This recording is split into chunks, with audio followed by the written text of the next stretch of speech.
Hey, what's going on? You know who it is. You know what it is.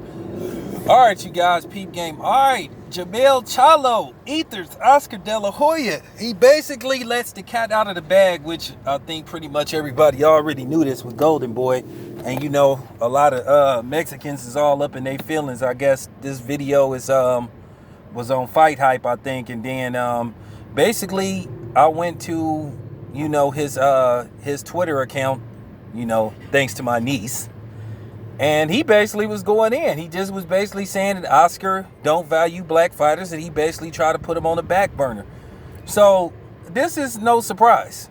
Now keep in mind, one of the reasons why he left Golden Boy and went with Al Heyman, he said he was promised a Canelo fight. He said he didn't get it, and he said that was pretty much it. You know, he said at one time, he said Oscar kept pushing him to the side, saying, hey, we got over 100 fighters, so, you know, basically, whatever. He said basically Oscar tried to son him. And now that Golden Boy is barely surviving, you know, he like, hey, it is what it is. So none of this stuff surprised me. Remember, Errol Spence told Oscar De La Hoya over a year ago, he said, in response to Oscar De La Hoya saying, if you want to be promoted like a real championship caliber fighter and be a real star, come to Golden Boy. And Errol Spence tweeted, nah, I don't like how you treat black people.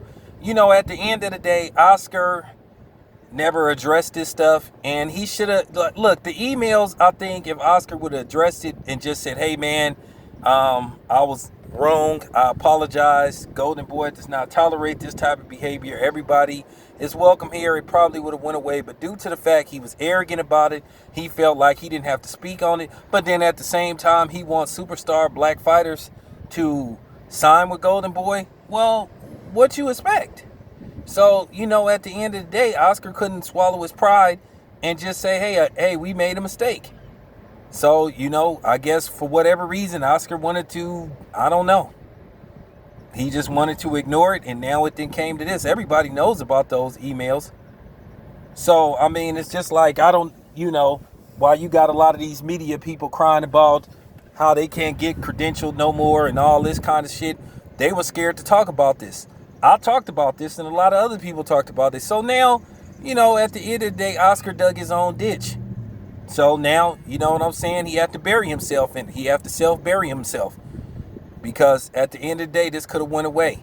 And then, not to mention, you had a lot of Mexicans coming on black channels talking shit, talking about Oscar don't have to apologize and all this type of shit. But keep in mind, these the same motherfuckers, when you say something about them, then they want to play the victim game. They want to, hey, could you not make this about racism? Hey man, I'm cool, man. I'm cool. We cool, man. We love black people. Nah, no, you don't.